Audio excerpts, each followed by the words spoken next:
UP में 3 तलाक की शिकार मुस्लिम महिलाओं और एसिड अटैक सर्वाइवर्स को सरकारी मकान भी मिलेगा और मुफ्त इलाज की सुविधा भी। ये कोई साधारण प्रशासनिक घोषणा नहीं है, ये तुष्टीकरण की परंपरा वाली राजनीति के बीच सशक्तिकरण की नीति है।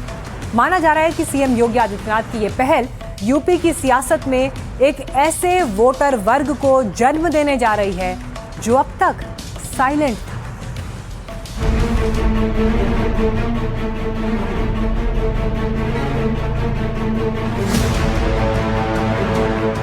भारत की आस्था को अपमानित करना कौन लोग थे जो अपना जन्म सिद्ध अधिकार समझ लिए थे। अगर एक एक घर हम लोगों को हमारे नाम से मिलेगा तो उसकी पहचान ही एक अलग होगी।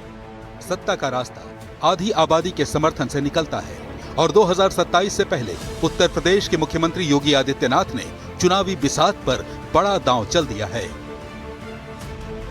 वोट बैंक की राजनीति समाज के जिस हिस्से को बरसों से उनके हाल पर छोड़ती आई, योगी सरकार ने उनके लिए मदद का हाथ बढ़ाया। इसके दायरे में 3 तलाक की पीड़ित मुस्लिम महिलाएं भी हैं और एसिड अटैक झेल चुकी बेटियां भी, जिन्हें योगी सरकार पक्का मकान और मुफ्त इलाज की संजीवनी देने जा रही है। पीड़ित महिलाओं को पीएम आवास योजना के तहत मकान मिलेगा। कुछ महिलाओं की मदद मुख्यमंत्री आवास योजना के तहत की जाएगी। आयुष्मान भारत योजना के तहत हर साल 5 लाख के मुफ्त इलाज की सुविधा दी जाएगी। इसके अलावा मुख्यमंत्री जन आरोग्य योजना का भी लाभ दिया जाएगा। सरकार ने इसके लिए महिला कल्याण विभाग को वेरिफिकेशन ड्राइव शुरू करने का आदेश दे दिया है। ये एक भाई सोच सकता है अपनी बहनों के लिए, ये सोच एक भाई की हो सकती है कि उसकी बहनों का भविष्य जो है वो सुरक्षित हो जाए। आज हमारे प्रदेश के मुख्यमंत्री जी ने ये हम बहनों के लिए सोचा। मैं कोटि कोटि आभार व्यक्त करना चाहती हूँ उनका। और जिस तरह से मुस्लिम बहनों के साथ योगी सरकार ने दिया है, जैसे 3 तलाक से उनको निजात मिली, हलाला जैसी कुप्रथा से उनको निजात मिली, तो आज मुसलमान कुल मिला के भाजपा के साथ है और वो जानता है कि उसका भविष्य भाजपा के साथ ही सेफ है।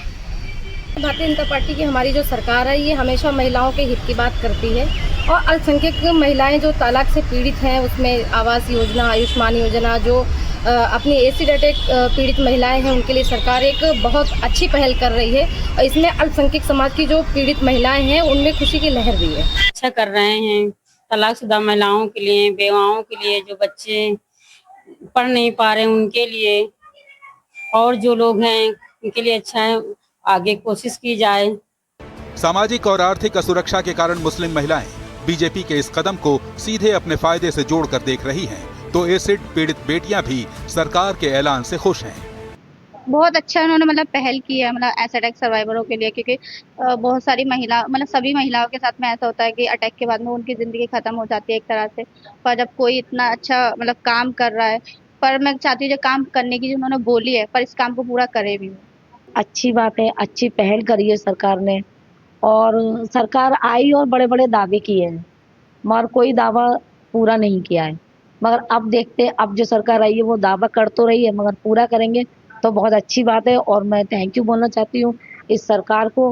हमारी सरकार हमारे लिए इतना अच्छा काम कर रही है, तो हम लोग बहुत अभी बातें भी कर रहे थे कि अगर एक एक घर हम लोगों को हमारे नाम से मिलेगा तो उसकी पहचान ही एक अलग होगी। और काम तो हम लोग कर रहे हैं शिरोज में, अपनी पहचान बनाई है, यहाँ तक उठे हैं, पर कहीं ना कहीं मन में एक होता था कि हमारा खुद का भी एक घर हो, तो वो बहुत अच्छा लग रहा है अभी सुन के। और होपफुली हम लोगों को उम्मीद है कि मिलेगा। कह रहे हैं तो उम्मीद रख रहे हैं, हो जाए तो अच्छी बात है। योगी जी बहुत अच्छा कर रहे हैं, जो भी करी ना उनके तलाकशुदा के लिए घर देना चाहिए, उनके मदद करना चाहिए, उनके लिए सम्मान करना चाहिए। राजनीतिक पंडितों का मानना है कि ये साइलेंट वोटर जब पोलिंग बूथ पर निकलेंगी तो कांग्रेस और समाजवादी पार्टी को बड़ा नुकसान हो सकता है। यूपी में करीब 10% मुस्लिम महिला वोटर हैं। 3 तलाक पीड़ितों की मदद से नैरेटिव बनेगा। इससे बीजेपी के वोट शेयर में 2 से 3% इजाफा हो सकता है। पश्चिमी यूपी, रुहेलखंड और पूर्वांचल में नतीजों पर असर दिख सकता है। 60 से 70 मुस्लिम बहुल सीटों पर बीजेपी को फायदा हो सकता है और टोटल टैली में 20 से 25 सीटों का सीधा फायदा हो सकता है। बीजेपी की इस पहल के पीछे गहरा सियासी गणित है। अखिलेश यादव जिस MY यानी मुस्लिम यादव फैक्टर और PDA के रथ पर सवार होकर 2027 की वैतरणी पार करने की सोच रहे थे, योगी का दांव उसका पहिया पंक्चर कर सकता है। विपक्ष की सबसे बड़ी उलझन ये है कि अगर योजना का विरोध किया तो महिला विरोधी कहे जाएंगे और तारीफ की तो योगी के सबका साथ सबका विकास के एजेंडे पर मुहर लग जाएगी। महिलाओं का वोट कहीं कभी भी शिफ्ट नहीं हुआ। जब भी शिफ्ट हुआ तो किसी स्कीम के नाते। पिछली बार भारतीय जनता पार्टी को जो वोट मिले वो कानून व्यवस्था को लेकर के मिले थे और पहली बार किसी सरकार को कानून व्यवस्था के मुद्दे पर जीत हासिल हुई। ओवरऑल उस समय योगी आदित्यनाथ माफियाओं का सफाया कर रहे थे। उत्तर प्रदेश में जो सांगठनिक अपराध थे वो कम हुए थे। यह कहना कि महिलाएं सुरक्षा के नाम पर वोट देंगी या दे रही हैं या एकमुश्त वोट को लिया जा सकता है, ये कहीं भी पूरे देश में उत्तर प्रदेश में खास तौर से प्रकाश में नहीं आया है। इस चुनावी बिसात के बीच योगी आदित्यनाथ ने सनातन और आस्था का नाम लेकर विरोधियों पर प्रहार तेज कर दिया है। याद करिए कौन लोग थे जो भारत की आस्था राम से परहेज करते थे, प्रभु श्री राम से परहेज करते थे। लीलाधारी श्री कृष्ण के नाम से परहेज करते थे। देवादिदेव महादेव का नाम लेने में संकोच करते थे। भारत की आस्था को अपमानित करना कौन लोग थे जो अपना जन्म सिद्ध अधिकार समझ लिए थे। आइए बढ़ते हैं आगे। कांग्रेस की वरिष्ठ नेता मीनाक्षी नटराजन को सुप्रीम कोर्ट से बड़ा झटका लगा है। कोर्ट ने उनकी इस याचिका को खारिज कर दिया जिसमें नामांकन रद्द होने के फैसले को चुनौती दी गई थी। सर्वोच्च अदालत ने साफ कह दिया कि राहत चाहिए तो हाई कोर्ट का रुख करिए। लेकिन लड़ाई सिर्फ अदालत तक सीमित नहीं रही। इस फैसले के बाद देश की राजधानी दिल्ली की सड़कों पर कांग्रेस कार्यकर्ताओं का गुस्सा फूट पड़ा। भारतीय जनता पार्टी ने इस पूरे मामले में कांग्रेस पर तीखा हमला बोला है। चुनाव आयोग कॉम्प्रोमाइज है, ये हम सब जानते हैं। चुनाव आयोग कॉम्प्रोमाइज है, ये हम सब जानते हैं।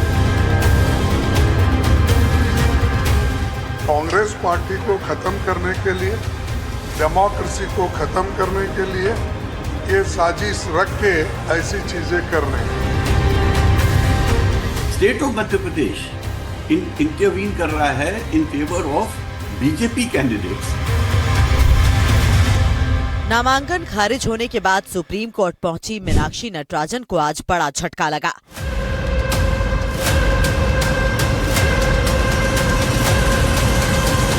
सुप्रीम कोर्ट ने उनकी याचिका पर विचार करने से इनकार करते हुए उसे खारिज कर दिया। कोर्ट ने साफ कहा कि इस मामले में सीधे रिट याचिका नहीं सुनी जा सकती। कानूनन इस मामले में हाई कोर्ट में चुनाव याचिका दाखिल करना ही इकलौता विकल्प है। वो चाहें तो इसका इस्तेमाल कर सकती हैं। लोकतंत्र के साथ जो हो रहा है वो सबके सामने खुलकर आया है। मैं माननीय उच्चतम न्यायालय के निर्णय पर आज कोई टिप्पणी नहीं करूंगी। चुनाव आयोग कॉम्प्रोमाइज है, ये हम सब जानते हैं। पूरे हमारे संगठन के लोग इकट्ठा हैं। हालांकि सुप्रीम कोर्ट के इस फैसले के बाद कांग्रेस अध्यक्ष मल्लिकार्जुन खड़गे इलेक्शन कमीशन और बीजेपी पर हमलावर दिखे। कानून नहीं देख रहे, रूल्स नहीं देख रहे। आरोप लगाया कि देश में कांग्रेस और लोकतंत्र को खत्म करने की साजिशें हो रही हैं। मॉरल है, एंटी डेमोक्रेटिक है और मोदी जी ये पर्पसली कांग्रेस पार्टी को खत्म करने के लिए, डेमोक्रेसी को खत्म करने के लिए ये साजिश रख के जो इलेक्शन कमीशन है वो इम्पार्शियली एक्ट नहीं कर रहा है। बीजेपी को घेरने के साथ ही कांग्रेस नेता सुप्रीम कोर्ट के फैसले पर भी सवाल उठाते सुनाई दिए और पूरे सिस्टम पर ही सवाल उठा दिया। पूरा सिस्टम करप्ट हो गया है ना। और मैं ये इसलिए बोल रहा हूँ, जब हमने सुप्रीम कोर्ट में अर्जी कल की लगाई थी, कल क्यों नहीं सुनवाई हुई? क्योंकि कल घोषणा होने वाली थी इसलिए। चुनाव आयोग में एक दिन पहले हमने जिस दिन हुआ ये उसी दिन हमने लगाया, उन्होंने भी कुछ सुनवाई नहीं करी क्योंकि सबको मालूम है कि ये केस ही नहीं बनता है। कांग्रेस की बात नहीं है, लोकतंत्र को बचाने की बात है, पूरे देश के संविधान को बचाने की लड़ाई है। महामहिम से मिलने का उद्देश्य ये था कि आज इस देश में कैसे लोकतंत्र बचा रहे। जब सुप्रीम कोर्ट एक सामान्य व्यक्ति का संज्ञान लेता है तो मीडिया की किसी खबर पर संज्ञान लेता है, तो ये इतना बड़ा मामला, राजनीतिक मामला, इस देश की लोकतंत्र और निर्वाचन प्रणाली से संबंधित मामला, तो आपने संज्ञान क्यों नहीं लिया? बीजेपी ने वोट चोरी करी, बीजेपी ने सीट चोरी करी। हमको बताया जाता है बचपन में कभी चोरों के बात पे विश्वास मत करना, तो क्यों विश्वास कर रहे हो चोरों की बातों की? और इस वक्त आ रही है हमारे पास एक बड़ी खबर। अभिषेक बैनर्जी ने अपने खिलाफ हो रही कार्रवाइयों को लेकर सरकार पर तीखा हमला बोला। उन्होंने कहा कि मेरे पास छिपाने के लिए कुछ भी नहीं। Chief election commissioner Gyanesh Kumar अगर मेरे खिलाफ एक्शन लेंगे तो अमित शाह के खिलाफ भी एक्शन लें। मेरे बयान पर अगर एफआईआर हुई तो अमित शाह के बयान पर भी एफआईआर हो। टीएमसी को 2 करोड़ 60 लाख लोगों का वोट मिला है। सीबीआई, सीआईडी सब कुछ लगा दिया। टीएमसी के साथ बंगाल की जनता का आशीर्वाद। जनता बुलडोजर नहीं समझती, जनता विकास समझती है। राहुल गांधी से मेरी मुलाकात हुई, इस बात का जिक्र भी अभिषेक बैनर्जी ने किया और कहा कि अटकलें लगाई जा रही हैं, लेकिन अगर मेरे ऊपर एक्शन लेता है इलेक्शन कमीशन तो अमित शाह पर भी एक्शन हो। সিআইডির প্রতিনিধিরা নেই, তারা ফিরে গেছে। তারা যদি পরবর্তীকালে আমাকে ফোন করে আসে, আমার সাথে যোগাযোগ করে আসে এবং আমাকে বলে কোন সময় গেলে আমি বাড়িতে থাকবো।